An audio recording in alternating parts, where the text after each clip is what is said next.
adalah takut akan Tuhan.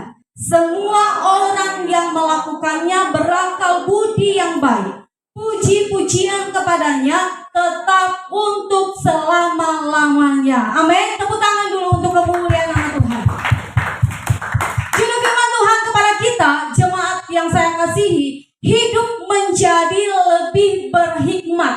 Sekali lagi, juru firman Tuhan kepada kita, hidup menjadi lebih berhikmat. Tentunya jemaat Tuhan yang saya kasihi, kita harus terlebih dahulu mengerti apa yang dimaksud dengan hikmat. Hikmat adalah pengetahuan praktis atau keterampilan dalam menjalani hidup. Hikmat membuat seseorang bisa memutuskan secara tepat apa yang harus dikatakan, apa yang harus dilakukan dalam setiap kehidupan. Karena itu, kita perlu tahu bahwa ada satu bagian dalam hidup manusia yang Tuhan inginkan untuk dikembangkan, ialah hikmat kita. Tentunya hikmat yang saya maksudkan di sini bukanlah hikmat yang berasal dari dunia, tetapi hikmat yang diperoleh dari Tuhan. Melalui apa? Melalui firman-Nya yang setiap kali kita mendengarkannya.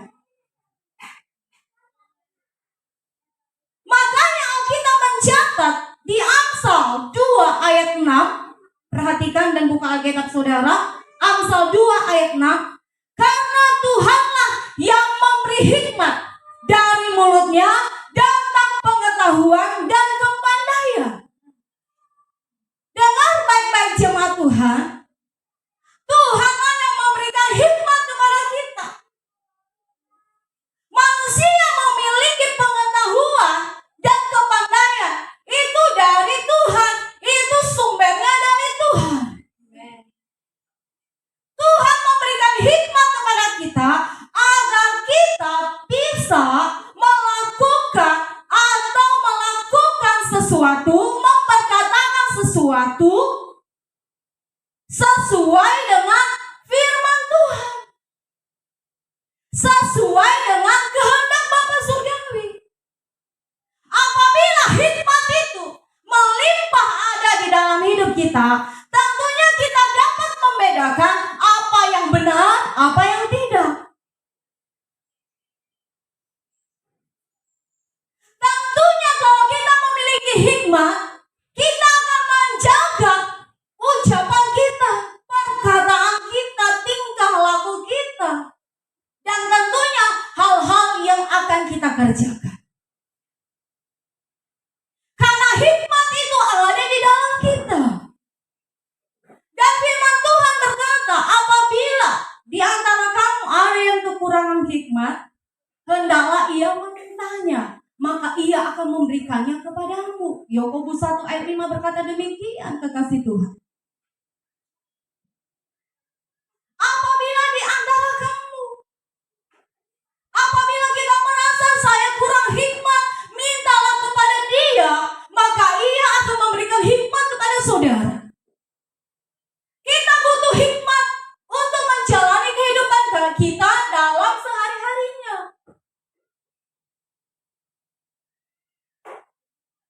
Supaya setiap keputusan kita, tindakan kita harus sesuai dengan apa yang Tuhan firmankan kepada kita. Katakan amin. Katakan amin. Supaya bertambah hikmat kita, rajinlah saudara dengar firman, rajinlah saudara baca Alkitab, dan di situ akan memenuhi saudara dengan hikmat yang benar, yang berasal daripada kebenaran, yang berasal dari firman Tuhan, bukan berasal dari dunia. Itu sebabnya Tuhan menghendaki agar kita semua mengalami pertumbuhan, yaitu pertumbuhan secara dewasa, pertumbuhan secara dewasa rohani.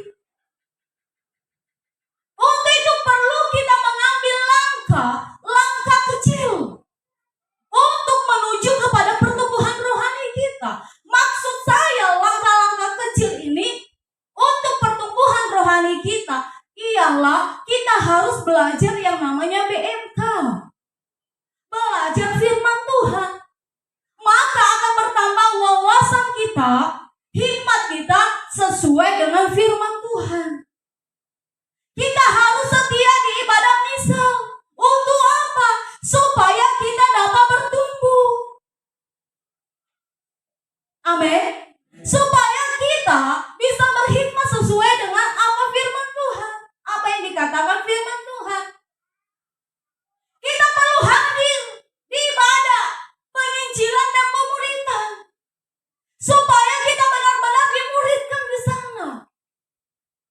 Bertambah wawasan kita, bertumbuh iman kita. Katakan amin.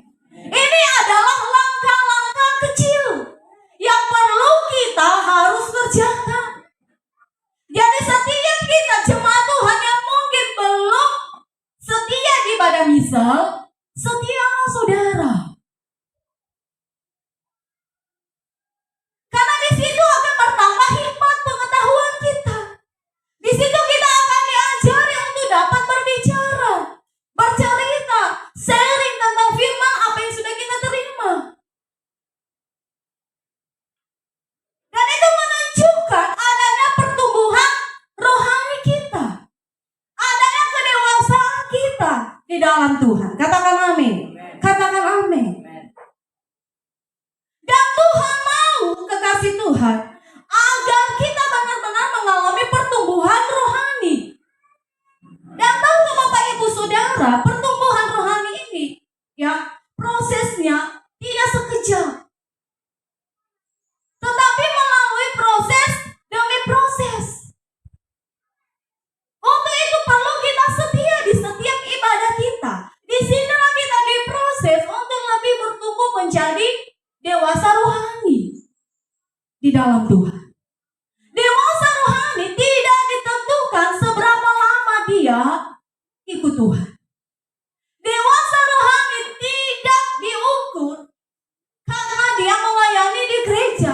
Ada banyak anak-anak Tuhan yang melayani di gereja, tetapi dia tidak dewasa rohani. Sedikit ditegur langsung tersinggung. Sedikit datang firman Tuhan, menemplak hatinya, dia tersinggung. Itu tanda-tanda ketidakdewasaan rohaninya. Katakan haleluya. Ada orang sudah lama dia jadi orang Kristen, sudah lama dia lahir baru. Tetapi ketika masalah datang, dia tidak kuat. Dia menyerah, dia putus asa. Itu tanda ketidakdewasaan rohaninya. Makanya perlu sekali langkah-langkah kecil ini kita kerjakan dalam hidup kita. Setia kita dalam setiap ibadah. Itu memperkuat iman saudara, mempertajam ya pengertian saudara akan kebenaran. Hikmat saudara bertambah. Katakan amin. Katakan amin. Katakan kiri kanan saudara, mari kita setia di setiap ibadah kita. Supaya dapat hikmat kita. Katakan amin. Katakan amin. Jadi salah satu tipe orang yang diinginkan Tuhan dalam hidup menjadi lebih berhikmat. Dan kita akan pelajari dalam kitab Mazmur 111 ayat 10. Kita akan menemukan sekurang-kurangnya ada 2 langkah untuk hidup menjadi lebih berhikmat. Yang pertama, takut akan Tuhan. Di ayat yang 10a, perhatikan Alkitab saudara.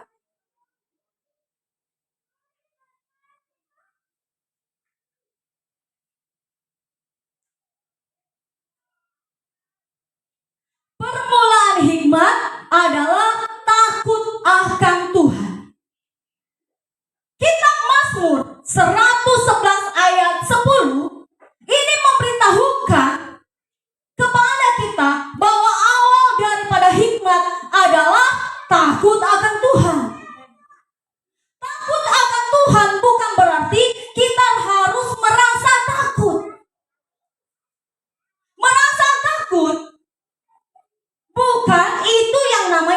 akan Tuhan. Perhatikan di depan kekasih Tuhan. Merasa takut, merasa gentar, sehingga kita tidak ketemu dengan dia. Contohnya ya, ada seseorang yang kita takuti. Kita merasa takut, sehingga kita cari jalan keluar untuk tidak kita ketemu dengan orang tersebut. Yang dimaksudkan takut akan Tuhan bukan merasa takut pada Tuhan, melainkan kita harus menjalani hidup dengan terus mengagumi dan menghormati Tuhan di dalam seluruh aspek kehidupan kita. Ada orang berkata, saya rasa takut kepada Tuhan, saya tidak mau ketemu dengan Tuhan, saya tidak mau berdoa kepada Tuhan, hari ini saya berdosa. Itu rasa takut yang tidak benar. Tapi takut artinya kita menghargai, menghormati Tuhan. Katakan amin. Katakan amin. Dan setiap orang yang mengagumi dan menghormati Tuhan akan selalu menjalani hidupnya dengan benar sesuai dengan firman Tuhan. Dan selalu bertanggung jawab di hadapan Tuhan. Karena Kristus yang di dalam kita, Kristus yang hidup di dalam kita. Dan Tuhan mau supaya kita menjalani kehidupan kita benar-benar sesuai dengan firman Tuhan. Galatia 2:20. Perhatikan Alkitab saudara. Galatia 2 ayat 20. Perhatikan Alkitab saudara, saya akan bacakan kepada Bapak Ibu. Namun aku hidup, tetapi bukan lagi aku sendiri yang hidup, melainkan Kristus yang hidup di dalam aku. Dan hidupku yang kuhidupi sekarang di dalam daging adalah hidup oleh iman dan anak Allah yang telah mengasihi aku dan menyerahkan dirinya untuk aku. Perhatikan kembali Alkitab saudara. Namun aku hidup, tetapi bukan lagi aku yang hidup. Kalau kita berkata, aku hidup, namun bukan aku lagi yang hidup, melainkan Kristus yang hidup di dalam aku. Artinya, seluruh hidup kita milik kepunyaan Tuhan.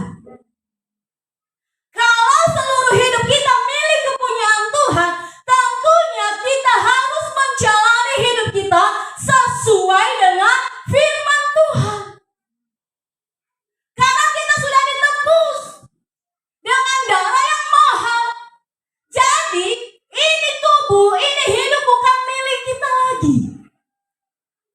Hidup kita milik Kristus. Tentunya kalau kita sadar hidup kita milik Kristus, kita harus melakukan apa yang dikehendaki Tuhan. Katakan amin. Katakan amin. Itu dia kekasih Tuhan. Jadi hidup kita bukan suka-suka kita lagi. Bukan kita hidup seenaknya. Hari ini setia ibadah, setia. Minggu depan tidak. Hari ini melakukan firman, minggu depan tidak. Kita tidak boleh bersikap demikian.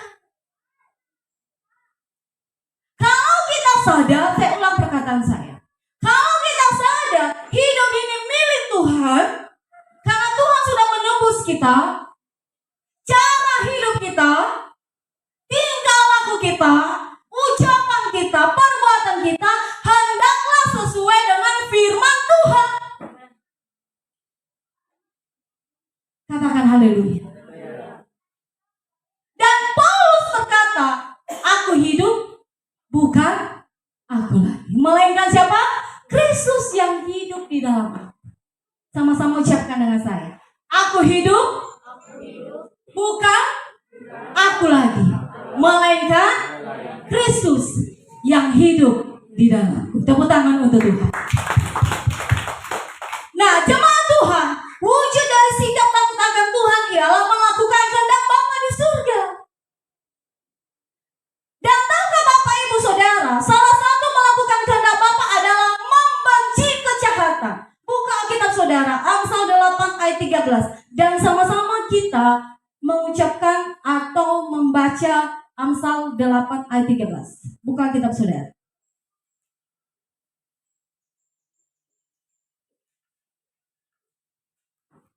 Sudah dapat semua? Sama-sama ya. 1, 2, 3 ya. Takut akan Tuhan ialah membenci kejahatan. Aku benci kepada kesombongan, kecongkakan, tingkah laku yang jahat, dan mulut penuh tipu muslihat. Jadi kekasih Tuhan, wujud sikap takut akan Tuhan ialah melakukan kehendak Bapa. Dan salah satu melakukan kehendak Bapa adalah membenci kejahatan. Inilah yang dikatakan oleh Amsal. Aku benci kepada kesombongan, kecongkakan, tingkah laku yang jahat, dan mulut penuh tipu muslihat. Jadi jemaat Tuhan, kejahatan yang dimaksudkan ialah kesombongan atau keangkuhan, tingkah laku yang jahat, dan mulut yang penuh tipu muslihat. Mulut yang penuh tipu muslihat tidak berkata dusta terhadap sesamanya. Jadi kita harus membenci yang namanya kesombongan, kecongkakan, tingkah laku yang jahat, dan mulut penuh tipu muslihat. Ini yang perlu kita tinggalkan. Sombong, angkuh, tinggi hati, tingkah laku yang jahat, berniat jahat, merencanakan yang jahat kepada sesama, dan mulut penuh tipu muslihat, berkata dusta terhadap sesama.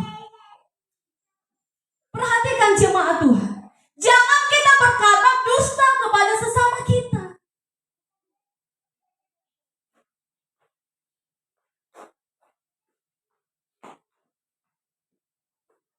Jangan kita berkata hal-hal yang tidak memberkati orang lain, hal-hal yang tidak mungkin itu yang dikerjakannya.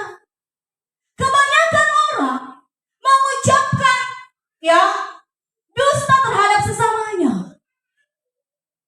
Dia menceritakan hal-hal kepada sesama yang tidak benar. Apalagi kalau menggosipkan sesamanya yang memang itu tidak benar. Jangan itu yang kita kerjakan. Kita harus membenci hal yang demikian. Katakan haleluya. Katakan haleluya. Itu yang perlu kita ubah dalam setiap kehidupan kita. Jangan kita berkata dusta terhadap sesama kita. Kalau kita lihat dia demikian, hendak kita jumpai orang itu. Jangan kita ceritakan kepada orang lain yang memang sebenarnya bukan itu yang dikerjakannya. Itu namanya, kekasih Tuhan, mulut penuh tipu muslihat. Memfitnah orang. Kalau kita memiliki hikmat, perhatikan. Kalau kita memiliki hikmat, kalau mungkin kita lihat tingkah laku seseorang itu, kita harus datang menjumpai orang tersebut. Itu lebih bagus. Itu lebih berhikmat dibanding kita memberitahukan kepada teman kita dan berkata ini orang demikian, ini orang demikian. Belum tentu. Itu adalah hal-hal yang tidak benar. Untuk itu firman Tuhan berkata, takut akan Tuhan ialah membenci kejahatan. Aku benci kepada kesombongan, kecongkakan, tingkah laku yang jahat, dan mulut penuh tipu muslihat. Perkataan kita bisa menikam orang. Walaupun kita tidak melukainya secara fisik, tetapi ucapan kita bisa melukai hati seseorang. Dan itu lebih sakit daripada luka fisik. Iya, kekasih Tuhan.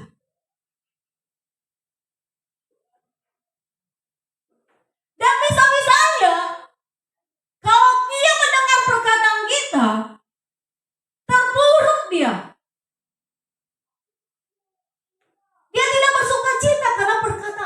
pernah melemahkan dia. Untuk itu jemaat Tuhan, kita perhatikan ucapan kita. Jangan ucapan kita melukai hati seseorang. Jaga sikap kita. Itu yang perlu kita benci. Apa yang dibenci Tuhan, itu juga yang kita benci. Katakan amin.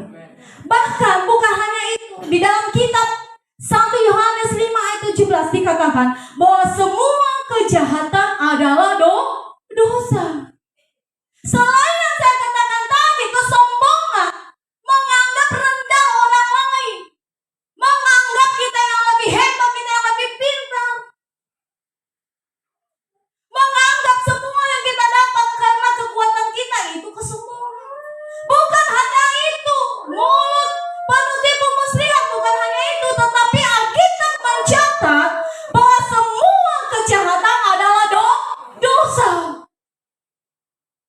Kalau kita dipenuhi oleh hikmat Bapa Surgawi, kita dapat membedakan itu baik atau tidak.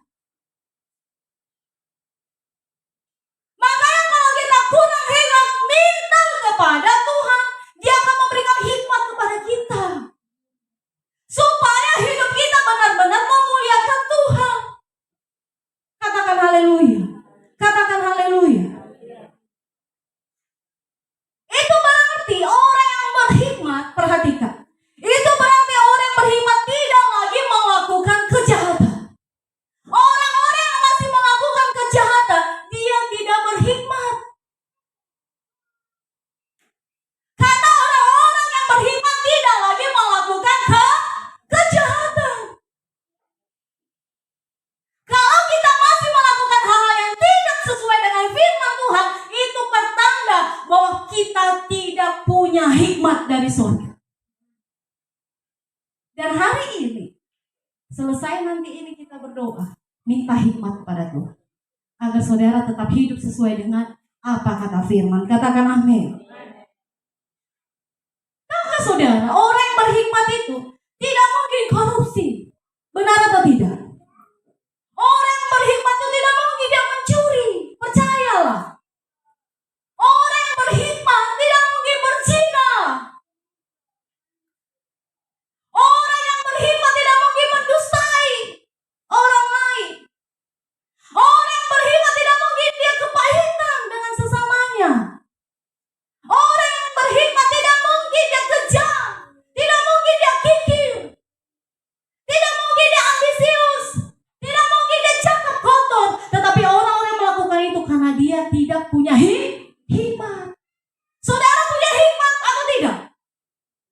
Kalau saudara masih ada yang di sini yang saya sudah sebutkan, itu pertanda saudara kurang hikmat. Dan hari ini mintalah hikmat agar kita tidak melakukan yang tidak sesuai dengan kehendak Bapa di surga. Katakan amin. Katakan amin.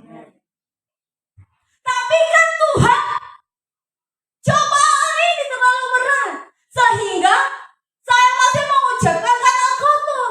Itu tidak ada alasan.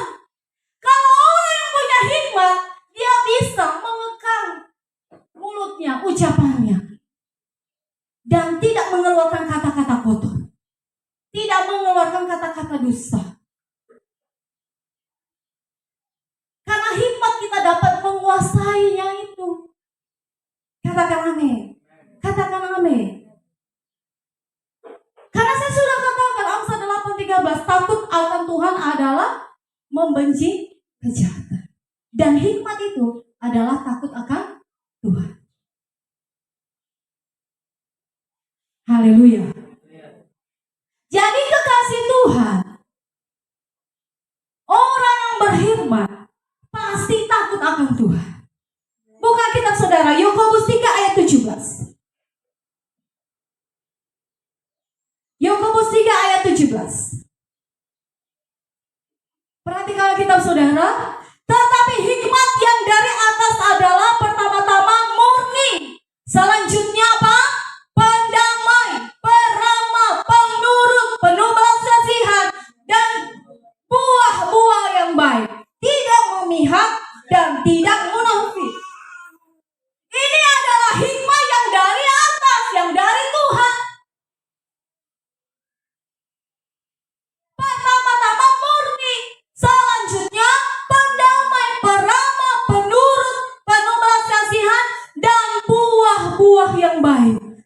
memihak dan tidak munafik. Jadi hikmat yang ada di dalam diri kita bukan hikmat yang berasal dari dunia, tetapi hikmat yang dalam kita berasal dari surga. Katakan amin. Perhatikan kekasih Tuhan. Murni artinya komitmen untuk menjaga hati, keputusan untuk menjaga hati, agar hidup kita tidak terkontaminasi atau tercemar dengan dunia ini. Murni, jaga hati saudara agar tetap murni, agar tetap tidak terkontaminasi dengan keduniawian ini. Haleluya, kekasih Tuhan. Pandai artinya menyukai, pendamai artinya menyukai kedamaian dan senang menciptakan suasana damai. Apabila saudara hadir di suatu tempat, apakah saudara dapat membawa damai di situ atau hanya menciptakan keributan karena ucapan saudara? Pertengkaran, perkelahian. Kalau kita memiliki damai dari surga, hikmat dari surga, maka kemanapun kita berada, kita menciptakan kedamaian, bukan keributan. Jangan kita dikenal, Bapak tua kalau sudah datang ini, hati-hati. Mama tua kalau sudah datang ini, dia pun omong, lebih-lebih. Hati-hati. Nona saat ini kalau datang, hati-hati. Ketong omong satu, sudah tersebar luas di daerah itu. Itu bukan membawa kedamaian.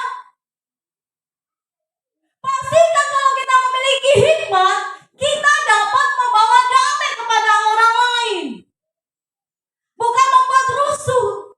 Dan saya percaya kita semua jemaat Tuhan tidak demikian. Katakan haleluya. Ketika kita hadir di suatu tempat, perkumpulan keluarga, atau dimanapun kita membawa damai di sana. Katakan amin. Apalagi hikmah yang dari atas, peramah. Artinya selalu berpikir positif tentang orang lain. Peramah ini bukannya sekedar kita rajin sapa setiap harinya. Pagi, siang, sore, mau kemana Pak? Mau kemana Ibu? Senyum. Bukannya sekedar demikian, tetapi artinya yang paling dalam, ya kekasih Tuhan, peramah ini selalu berpikir positif tentang orang lain. Kadangkala, ya perhatikan, kadangkala kita sudah berpikiran aneh-aneh tentang orang itu. Padahal sebenarnya bukan itu yang dimaksudkannya. Bukan itu yang dibuatnya. Tetapi kita sudah berpikiran aneh-aneh tentang orang itu. Perhatikan kekasih Tuhan. Hari ini firman Tuhan datang kepada kita. Apabila kita memiliki hikmat datang dari surga, kita harus menjadi pribadi peramah, bukan pemarah. Kalau kita sudah berpikiran negatif kepada orang itu, bisa-bisanya kita akan marah. Sedikit dia melakukan yang tidak baik kepada kita, kita pasti bawaannya marah. Karena kita sudah memikirkan hal-hal negatif tentang dia. Betul atau tidak? Betul atau tidak? Untuk itu kasih Tuhan, milikilah hikmat dari atas, yaitu peramah. Yang berikut, apa dikatakan Alkitab tentang hikmat yang dari atas? Selain peramah, apa kekasih Tuhan? Penurut, artinya memiliki hati yang mau diajari. Penurut, memiliki hati yang mau diajari, dinasehati, dididik. Ketika kita mendengarkan nasihat dan kita terima nasihat itu, tidak tersinggung, itu artinya kita memiliki hikmat yang dari atas. Tetapi kalau kita tersinggung, berarti kita memiliki hikmat dunia. Gampang membedakannya. Kalau firman Tuhan datang kepada kita, menegur kita, kita terima dengan baik. Itu artinya kita memiliki hikmat dari surga. Kalau mungkin pemimpin kita menegur kita dan itu untuk kebaikan kita, rendah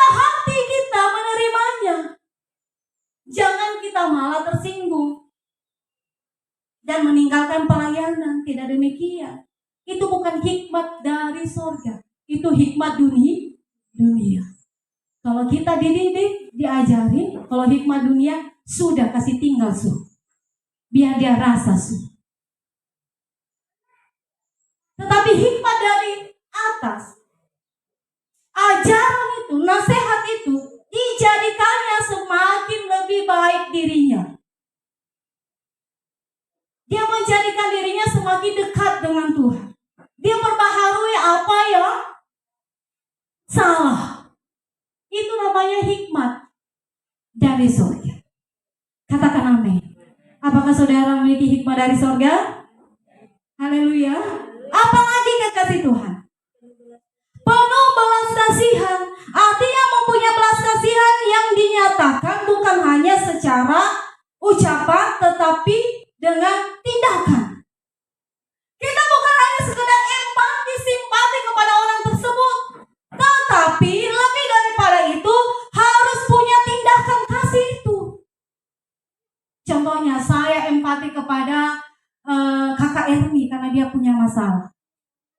Bukan sekedar itu, saya harus dekatin dia. Kalau bisa saya tolong dia. Gimana kakak Ermi? Butuh pekerjaan, kita cari pekerjaan. Kita bantu dia cari informasi. Contohnya demikian. Jadi kasih itu harus punya tindakan. Katakan amin. Katakan amin. Apalagi kekasih Tuhan. Apalagi masih tetap baca kitab saudara tadi. Buah-buah yang baik. Artinya memiliki kasih, sukacita, apalagi kasih Tuhan, damai sejahtera, apalagi kesabaran, apalagi kemurahan, buah-buah roh, Galatia 5:22, apalagi kebaikan, apalagi kesetiaan, kelemah lembutan, dan penguasaan diri. Itu adalah hikmat dari surga, buah-buah yang baik. Itu yang dikatakan kitab Galatia 5:22. Milikilah kasih, sukacita, damai sejahtera, kesabaran, kemurahan, kebaikan, kesetiaan, dan kelemah lembutan, dan penguasaan diri. Itu adalah buah-buah yang baik yang perlu kita miliki.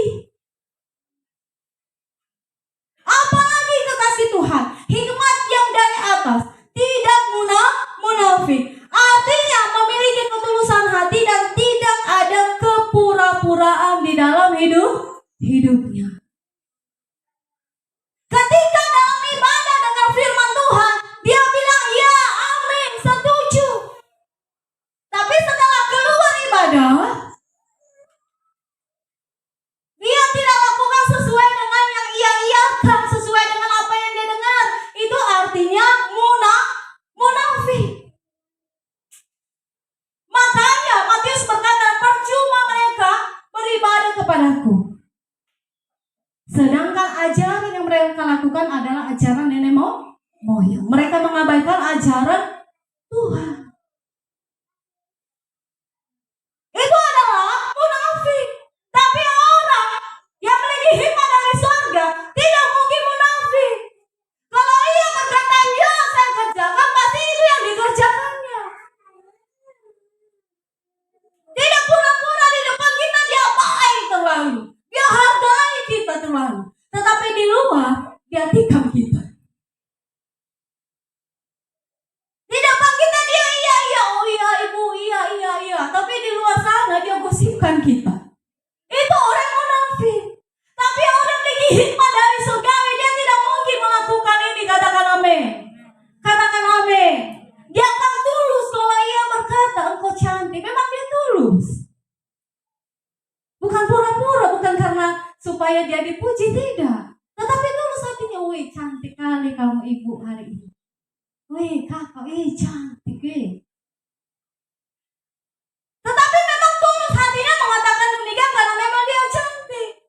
Baik kali kamu ya. Bukan karena apa ya, karena ada mau kita. Tetapi memang dia baik. Itu namanya tulus hati, tidak munafik. Katakan haleluya. Katakan haleluya. Jadi jemaat Tuhan yang saya kasihi,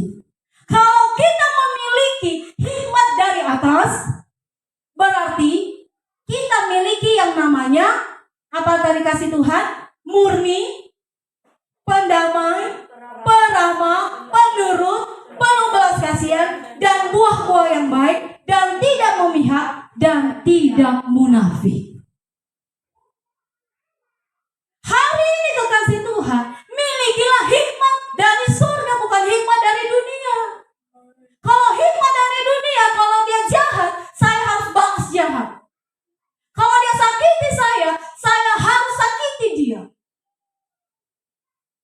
Kalau dia ambil sebidang tanah saya harus membalaskannya. Itu hikmat dari dunia. Tapi hikmat dari surga, kalau dia melakukan hal yang tidak baik, justru kita melakukan yang baik kepadanya. Makanya kita berkata, kasihilah musuhmu.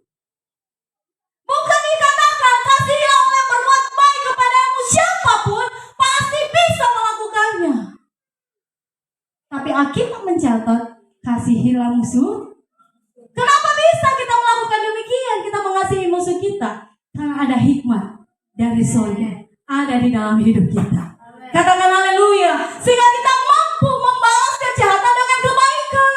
Itu karena hikmat ada di dalam diri kita. Tapi kalau saudara masih membalas kejahatan dengan kejahatan, itu artinya saudara tidak berhikmat. Saudara masih tersinggung, itu artinya kurang hikmat, tidak punya hikmat. Haleluya jemaat Tuhan. Jadi kekasih Tuhan, firman Tuhan hari ini mengingatkan kepada kita di poin yang pertama ini, takut akan Tuhan. Karena itu adalah awal daripada hikmat. Poin kita yang kedua, berakal budi yang baik. Ayat 10b.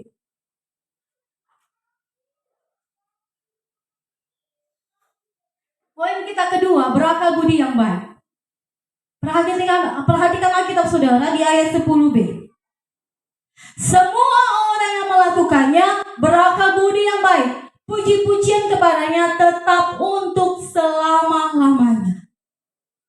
Kalau kita memiliki hikmat daripada Tuhan, maka yang kita lakukan atau kita punya akal budi yang baik. Makanya poin kita yang kedua, berakal budi yang baik. Perhatikan jemaat Tuhan yang saya kasihi.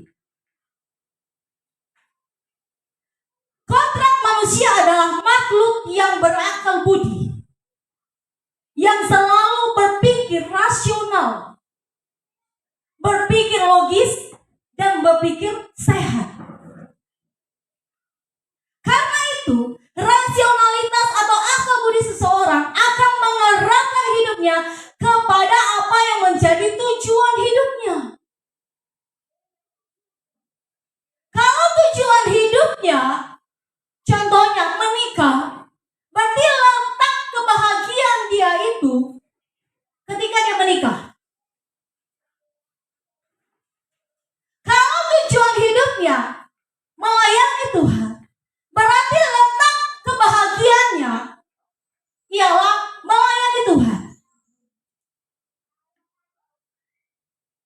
Dan yang jadi pertanyaan kepada kita, apa yang merupakan tujuan hidup kita? Tentunya kebahagiaan setiap orang itu tidak selamanya sama. Kebahagiaan seseorang itu tidak selamanya sama. Ada yang berbeda-beda, tergantung kepada pilihan, tergantung kepada tujuannya. Kalau tujuan hidupnya salah, tentunya kebahagiaannya juga bisa salah. Kalau tujuan hidupnya benar, maka kebahagiaannya pasti benar. Tingkah lakunya, pikirannya pasti sesuai dengan hal-hal yang benar. Apa yang merupakan tujuan saudara di dunia ini? Tentunya kalau saya tanya satu persatu, semua kita memiliki tujuan. Atau ada yang tidak memiliki tujuan di sini? Adakah saudara yang tidak memiliki tujuan? Tentunya kita semua memiliki tujuan.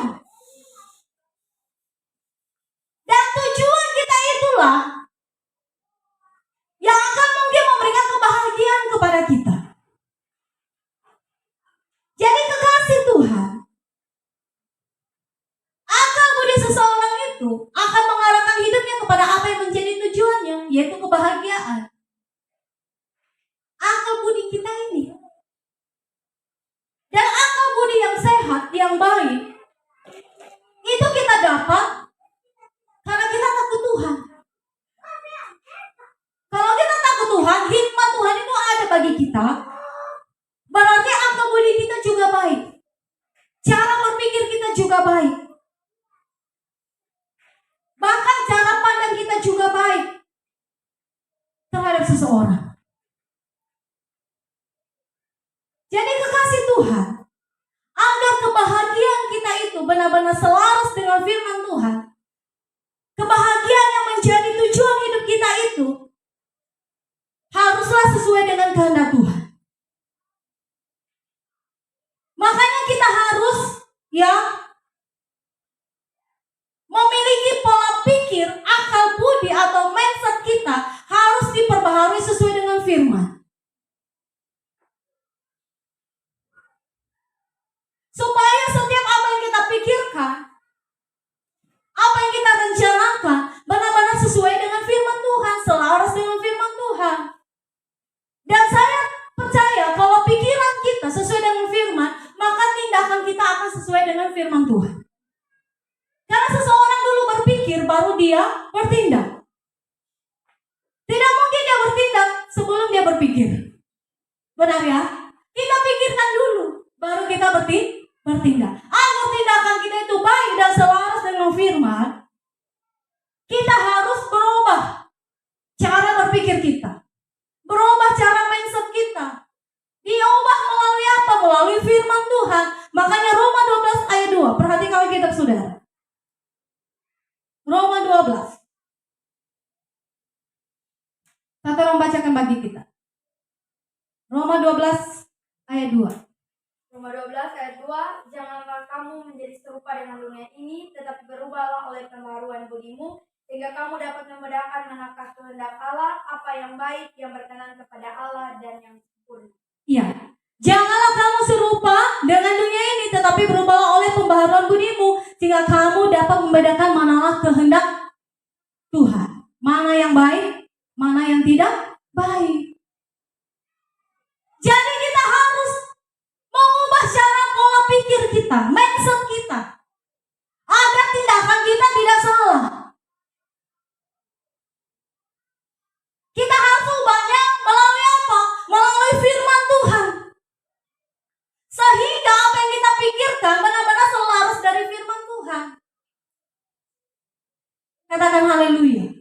Jadi kekasih Tuhan yang perlu kita perhatikan sesuai dengan Filipi 4 ayat 8. Buka kitab saudara. Filipi 4 ayat 8. Satu orang baca bahkan bagi kita. Filipi 4 ayat 8. Jadi akhirnya saudara-saudara, semua yang benar, semua yang mulia, semua yang adil, semua yang suci, semua yang manis, semua yang sedap dengar, semuanya itu disebut kebajikan dan patut dipuji, pikirkanlah semuanya itu. Iya. Jadi jemaat Tuhan, yang harus kita pikirkan adalah semua yang benar, semua yang mulia, semua yang adil, apalagi semua yang suci, semua yang manis, semua yang sedap didengar, semua yang disebut kebajikan, dan semua yang patut dipuji, pikirkanlah semuanya itu.